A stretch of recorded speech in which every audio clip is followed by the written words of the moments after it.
Hello. How y'all doing today? Steve, I'm just out walking around, stretching my gams and acknowledging as I gaze up to the kind of unpredictable sky that surrounds me that it's April 6th, 2021. A new day, a new story.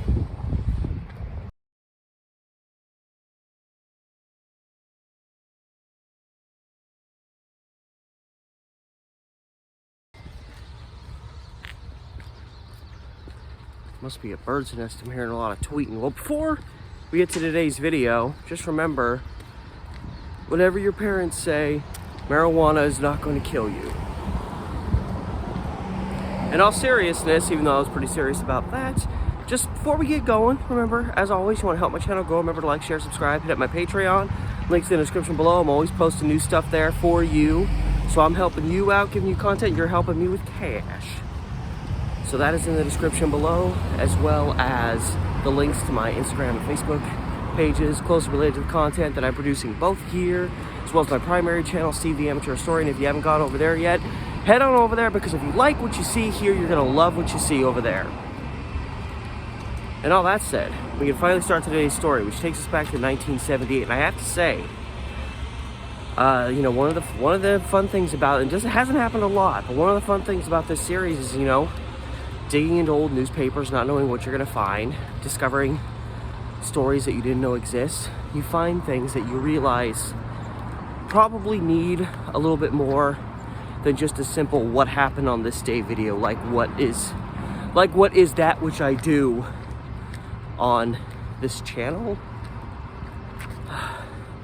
Anyway, so this particular article I found led me to the discovery of something that's become known historically as the Eugene signal. Something that happened out of Eugene, Oregon. And it's probably something that I'm going to do a much more detailed historical video on over on my Steve the Amateur Historian channel. But I first discovered it searching out content for this channel, and the first discovery I made of it was in an article related to it that was posted April 6th, 1978. So it is the spring of 1978, and a succession of people in Eugene, Oregon start claiming that they're having weird, almost side effects to something. A reddening of the skin, kind of a rash type thing. It's just these various odd sensations. And the claim started going around that it was due to a higher intensity, if you will, of radio waves. Now, I'm not a master in radio wave terminology, so if I use a word that's inaccurate, I'm just letting it be known there. So hopefully an intensity, an increase of an intense nature is what was being thought was responsible. These radio waves were reaching a high point that it was starting to biologically affect people, and it was starting to. And see, here's where I want to go beyond just this video, because this was a very intriguing discovery on my part, and it's not an isolated story. I found some written since first noticing it. I found some written works. A couple people on YouTube have addressed it, and so there's a lot more to learn and to know and to see. And one of the things that, and I intentionally avoided going in and looking at too much of that, because again, I want these episodes to be very much based on what I found on a specific day. So if you stick around on my other channel, some more of these questions will probably get answered, such as how it was deemed that of all the things in the world, these people were having these strange effects on their body, and it was specifically in relation to radio waves. I don't know how that conclusion was reached, but what is most troubling to some is the concerns that You know, well, if it is radio waves, why is that happening? Why was that happening specifically in Eugene?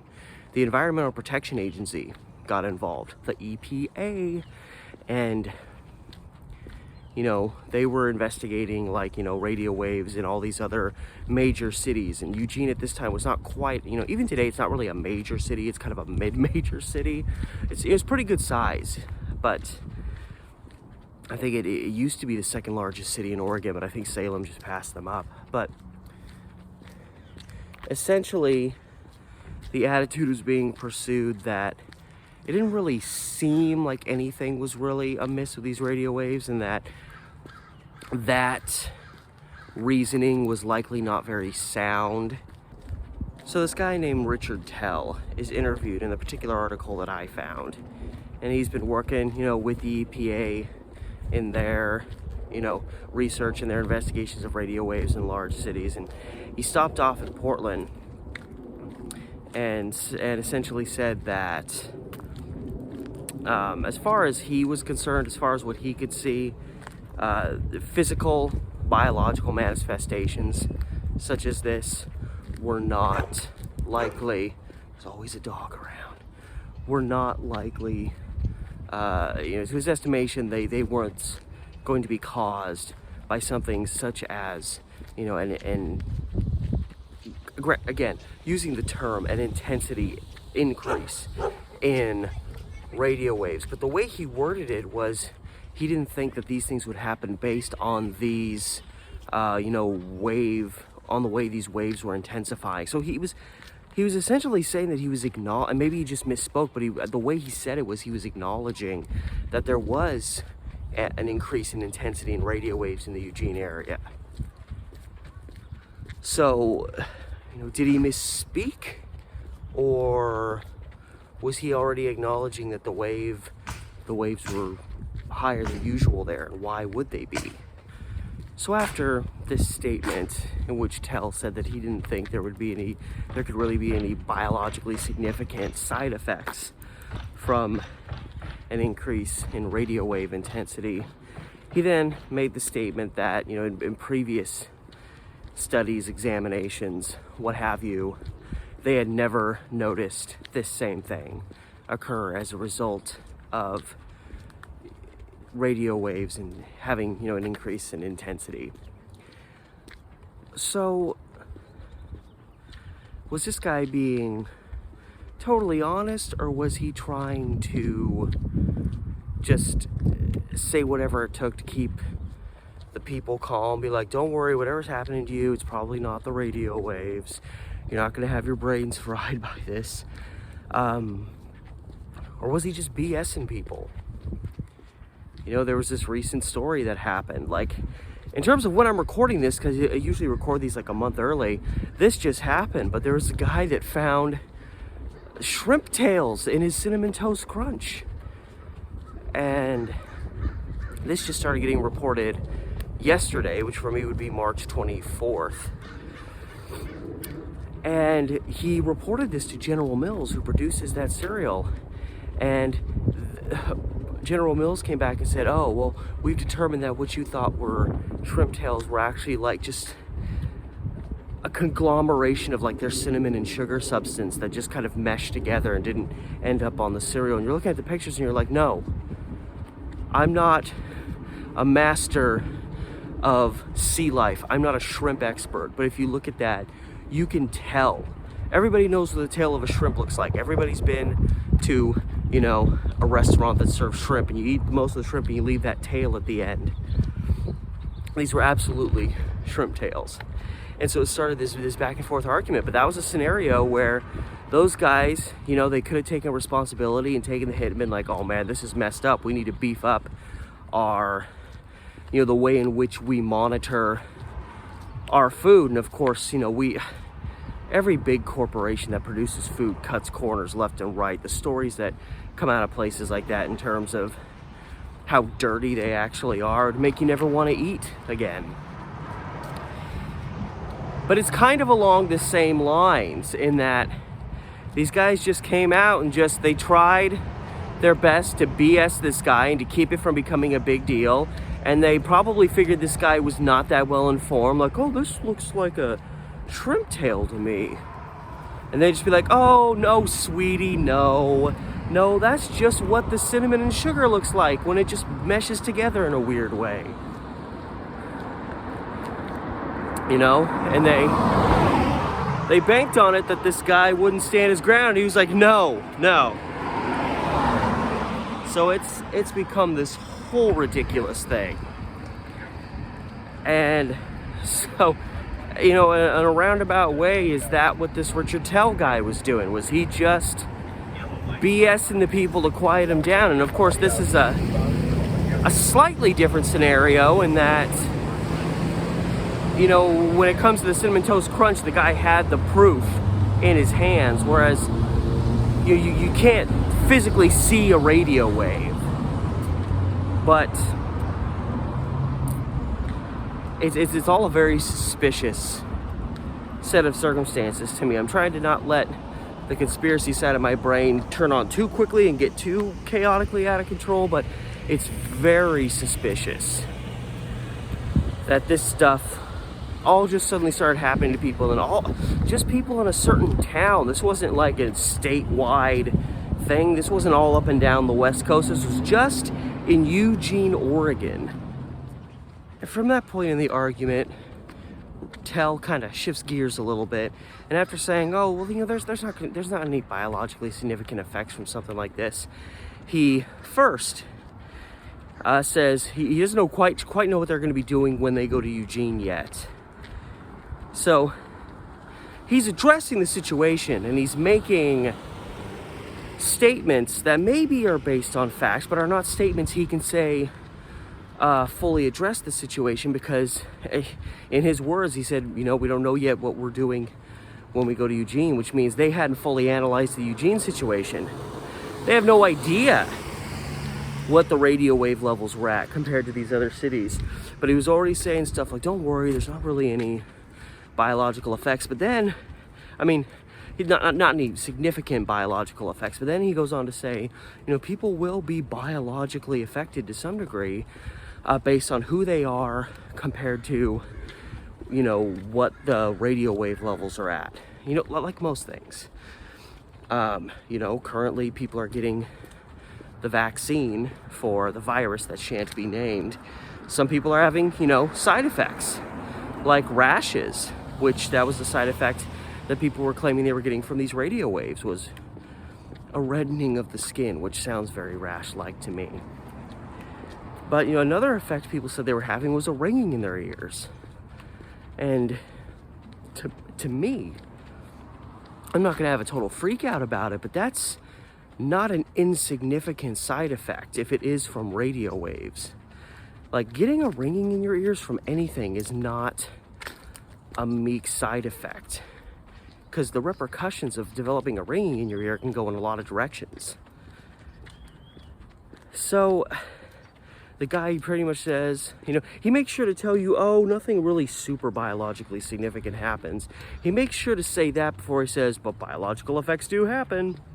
So he calms everybody down so that when he tells them, yes, these effects can happen, he's already told you that they're not that big of a deal. So hopefully you aren't going to get that worked up about it. So it's very mysterious. I don't know. I understand trying to keep the public at peace. That's always used as an excuse to talk down and to misrepresent strange things that are happening. Well, we had to lie because we were trying to maintain, you know, calm and peace among the populace and all that stuff. Like, no American people can handle any kind of strange events. So just, especially when they haven't even really investigated the Eugene situation, but they're already saying, oh, well, you know, it hasn't happened yet, so it can't happen. And, you know, some people think that this was, you know, if you want to go full conspiracy on it, and again, I've gathered a lot of information, but I haven't dove into it entirely yet. Because again, I wanted to keep myself somewhat, almost killed myself. I wanted to keep myself somewhat novice to this whole thing. You know, this is my first introduction And I want to keep it that way because then it keeps me asking questions, which in turn can keep you thinking and asking questions. And that's what I really, that's something I hope to glean from this series. But on the farther end down of the conspiracy spectrum, there are people that believe that this was some kind of, what happened in Eugene, the Eugene signal, again, as it's kind of become known as. Some people believe that that was something that was intentionally done as another kind of experiment on people. Hey, if we mess with this, what'll it do to the populace? And that kind of stuff has happened. You can't fully dismiss that. Have you ever heard of MK Ultra? If you haven't, look up MK Ultra, because that was a real thing. They were really messing with people psychologically. So it's not really all that far-fetched to at least question, hey, was something suspicious going on in Eugene? It wasn't just some random radio frequency just kind of went whoop and spiked up and messed with people, and then the EPA and whoever else went in and fixed it and everything was fine. Now, it does seem like this wasn't something that went on for like a couple of years. It was just a very brief situation where people were having these effects.